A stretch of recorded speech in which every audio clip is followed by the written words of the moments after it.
Gorilla और कुमारी लड़की की रहस्यमय प्रेम कहानी। यह कहानी एक ऐसे गांव की है जहां विज्ञान और तर्क से परे कुछ ऐसा घटा जिसने पूरे समाज को हिलाकर रख दिया। यह कोई साधारण कहानी नहीं, बल्कि एक रहस्य, एक त्रासदी और शायद एक चमत्कार की शुरुआत है। दोस्तों, कहानी शुरू करने से पहले आप सबसे हाथ जोड़कर निवेदन है कि कृपया इस वीडियो को लाइक करें और हमारे चैनल ए मॉडल स्टोरी को सब्सक्राइब जरूर करें। छतरपुर एक दूर दराज का पहाड़ी गांव था, चारों ओर घने जंगलों से घिरा हुआ। वहां के लोग सीधे साधे परंपराओं में रचे बसे थे। बिजली, मोबाइल नेटवर्क और इंटरनेट जैसी आधुनिक सुविधाएं यहां अब भी सपना थीं।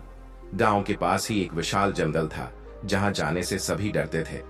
कहते थे कि वहां काला देवता बसता है। दिन के उजाले में भी वहां की हरियाली में एक अजीब सी स्याही घुली रहती थी। बच्चों को उस ओर न जाने की सख्त मनाही थी।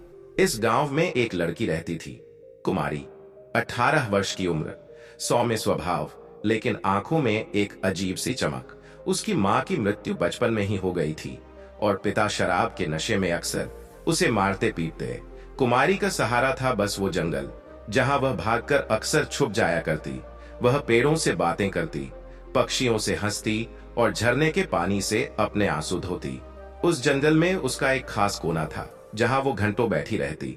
एक शाम कुमारी देर तक जंगल में रही। सूरज ढलने लगा था और झींगुरों की आवाज जंगल को घेरे ले रही थी। तभी अचानक झाड़ियों से कुछ सरसराने की आवाज आई। कुमारी चौंकी, लेकिन भागी नहीं। कुछ ही पल में एक छाया सामने आई। वो कोई इंसान नहीं था, वो एक गोरिल्ला था। हृष्ट पुष्ट, काले बालों वाला, आंखों में इंसानों जैसा कुछ। गुस्सा नहीं, न ही हिंसा। कुमारी की सांसें तेज हो गईं, पर उस गोरिल्ला ने कोई हरकत नहीं की। वह चुपचाप उसे देखता रहा, फिर धीरे धीरे पीछे हट गया। कुमारी ने राहत की सांस ली, लेकिन साथ ही उसका मन उस प्राणी की तरफ खींचने लगा। अगले कई हफ्तों तक कुमारी रोज उसी जगह जाती रही और हर बार वह गोरिल्ला उसे मिल जाता।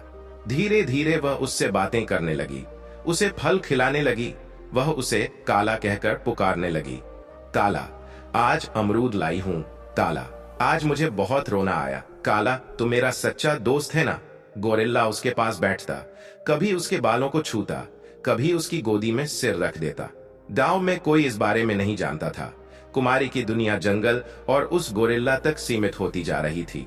मानसून का समय था। एक रात तेज आंधी और बारिश में गांव का रास्ता बंद हो गया। कुमारी को पिता ने बहुत पीटा और वह उसी रात जंगल की ओर भाग गई। वह नंगे पांव, भीगी हुई, कांपती हुई उस जगह पहुंची। काला वहां इंतजार कर रहा था। उस रात जंगल में कुछ ऐसा हुआ जिसे न कुमारी समझ पाई, ना कभी किसी से कह पाई। अगले कुछ हफ्तों में कुमारी बदलने लगी। उसके शरीर में अजीब सी थकान रहने लगी, उल्टियां होने लगीं और भूख बढ़ गई। एक दिन गांव की दाई ने उसके पेट पर हाथ रखकर घोषणा की, यह लड़की मां बनने वाली है। पूरा गांव स्तब्ध था। कोई लड़का, कोई रिश्ता, कुछ नहीं। फिर यह कैसे संभव हुआ? कुमारी चुप थी। ना उसने इनकार किया, ना किसी का नाम लिया। गांव वाले गुस्से से भर उठे। पंचायत बैठी। पिता ने उसे कुल का नाम डुबोने वाली कहा और मार डालने की धमकी दी, पर दाई को कुछ अजीब महसूस हो रहा था। इस गर्भ में कुछ तो अलग है। किसी तरह एक एनजीओ की मदद से कुमारी को पास के शहर ले जाया गया। अल्ट्रासाउंड हुआ। डॉक्टरों की आंखें फटी की फटी रह गईं। ये तो इंसानी बच्चा नहीं लगता। सभी रिपोर्ट्स में संकेत थे। यह गर्भ सामान्य नहीं था, लेकिन किसका था, कैसे हुआ? इन गो वालों ने केस को दबा दिया। कुमारी को सब सपने जैसा लगता। कभी लगता कि उसने कुछ गलत देखा, कभी लगता कुछ किया। पर फिर काला की आंखें याद आती। उनमें प्यार था, पशुता नहीं। क्या सच में मुझसे कोई भूल हुई, या ये कोई चमत्कार है? गांव से उसका नाता टूट गया। वह एनजीओ के एक शेल्टर होम में रहने लगी, पर हर रात एक सपना आता। एनजीओ की महिला कार्यकर्ता रेवती ने कुमारी को अपने संरक्षण में ले लिया था। वह पढ़ी लिखी, तेज तर्रार और साथ ही बेहद संवेदनशील महिला थी। कुमारी की हालत ने उसे भीतर तक झकझोर दिया था। कुमारी अब शेल्टर होम के एक अलग कमरे में रहती थी। उसके लिए खास डॉक्टरों की टीम रखी गई थी, लेकिन सभी चुप थे। किसी को नहीं पता था कि उस गर्भ में क्या है, और क्यों किसी को यह समझ नहीं आ रहा कि ये एक सामान्य मानव भ्रूण नहीं है। अल्ट्रासाउंड में जो दिखता था वह इंसान नहीं था, पर इंसान से मिलता जुलता जरूर था। रेवती ने धीरे धीरे कुमारी से उसका विश्वास जीता। महीनों बाद एक दिन जब चाय पीते हुए दोनों खिड़की के पास बैठी थीं, कुमारी फुसफुसाई, दीदी, वो इंसान नहीं था, पर उसने मुझे कभी दर्द नहीं दिया। रेवती चौंकी, लेकिन चुप रही। कौन? काला, जंगल में रहता है, मेरा दोस्त था। वो मुझसे डरता नहीं था और ना मैं उससे। रेवती समझ नहीं पाई कि यह भ्रम है या हकीकत, लेकिन जब उसने अल्ट्रासाउंड की रिपोर्ट्स देखी, तब वो भी किसी निष्कर्ष पर नहीं पहुंच सकी। क्या प्रकृति ने कोई नया खेल खेला है? कुछ ही हफ्तों में इस केस की भनक सरकार को लग गई। एक अजीब गर्भ जिसकी बनावट मानव से मेल खाती है पर उससे अलग है, उनके लिए वैज्ञानिक और रक्षा दृष्टिकोण से महत्वपूर्ण बन गया। एक गोपनीय प्रोजेक्ट शुरू हुआ। प्रोजेक्ट जैनमा रहस्य जांच के लिए एक टीम बनाई गई। डॉक्टर अनिरुद्ध राय, जेनेटिक्स विशेषज्ञ डॉक्टर शाइना मित्तल, पशु व्यवहार की विशेषज्ञ मेजर राघव चौहान, रक्षा मंत्रालय से जुड़ा अधिकारी, इन तीनों को शेल्टर होम में एक विशेष लैब तैयार कर दी गई। लेकिन एक शर्त थी, कुमारी को कुछ पता नहीं चलना चाहिए। जैसे जैसे गर्भवती होने का समय बढ़ रहा था, भ्रूण की गतिविधियां असामान्य होती जा रही थीं। डॉक्टरों के मुताबिक उस भ्रूण में एक साथ 2 डीएनए सिग्नेचर्स थे, एक इंसान का और एक प्राइमेट का, लेकिन वो गोरिल्ला जैसा नहीं, कुछ और था। डॉक्टर अनिरुद्ध ने कहा, ये कोई आम जानवर नहीं है, इसके जीन में ऐसे तत्व हैं जो मानवता की किसी आदिम नस्ल से मेल खाते हैं, जैसे किसी विलुप्त हो चुकी जाति का अवशेष या कुछ और। डॉक्टर शाइना को कुमारी की बातों ने आकर्षित किया। उसने खुद जंगल का रुख किया, पूरी टीम के साथ गांव वालों से बात की, पुरानी कहानियां सुनी। एक बूढ़े साधु ने उसे बताया, वो जंगल कभी देवों का निवास था। वहां एक रक्षक था, कालवंत, आधा मानव आधा पशु। कहते हैं वो अब भी वहां है, पर किसी को दिखता नहीं, सिवाय उनके जिनका हृदय निष्कलंक हो। शाइना को लगा कि यह कोई मिथक है, लेकिन जब उसने जंगल में कुमारी की उस जगह का निरीक्षण किया, उसे वहां एक पत्थर की गुफा मिली जिस पर चित्र बने थे। एक लड़की और उसके साथ खड़ा था एक विशाल प्राणी, गोरिल्ला की आकृति वाला, लेकिन आंखें इंसानों जैसी। ये कोई लोक कथा नहीं, ये इतिहास हो सकता है। एक रात कुमारी की तबीयत अचानक बिगड़ गई। दर्द असहनीय था, लेकिन डॉक्टरों ने पाया कि यह प्रसव पीड़ा नहीं थी। रेवती उसे शांत कर रही थी। तभी कमरे की खिड़की से एक परछाई अंदर आई। सीसीटीवी कैमरा कुछ नहीं दिखा सका, लेकिन कुमारी ने आंखें खोलते ही फुसफुसाया, काला, तू आ गया, तू आ गया। रेवती ने कुछ नहीं देखा, लेकिन कमरे का तापमान गिर गया और एक तेज सुगंध फैल गई, जंगल की मिट्टी और पत्तों जैसी। सुबह होते ही जब जांच की गई तो कुमारी के शरीर पर पत्तों और मिट्टी के निशान पाए गए। कोई अंदर आया था, लेकिन दरवाजे और खिड़की बंद थे। रेवती अब उलझ चुकी थी। वो चाहकर भी इसे केवल मेडिकल केस नहीं मान सकती थी। क्या काला सच में कोई रहस्यमय प्राणी है? क्या वो इस दुनिया से परे किसी शक्ति का प्रतीक है? कुमारी हर दिन बदल रही थी। उसकी आंखों में अब गहराई आ गई थी, जैसे वह कोई साधारण इंसान नहीं, बल्कि किसी बड़े रहस्य की चाबी हो। कुमारी की प्रसव पीड़ा फिर शुरू हुई। डॉक्टरों की टीम अलर्ट पर थी, लेकिन जैसे ही प्रसव प्रारंभ हुआ, लैब की सारी मशीनें फेल हो गईं। जनरेटर काम नहीं कर रहा था।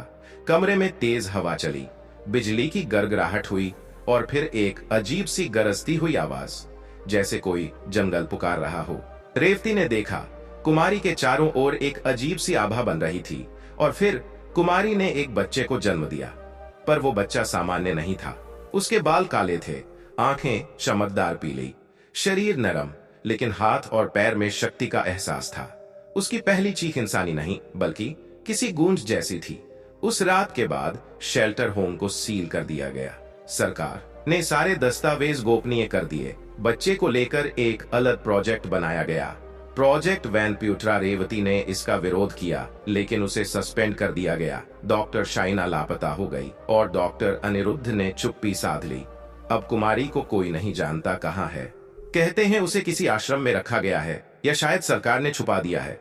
पर गांव वाले कहते हैं कुमारी अब इंसान नहीं, वो जंगल की देवी है, कालवंत की वंशज। और जंगल अब बदल गया है।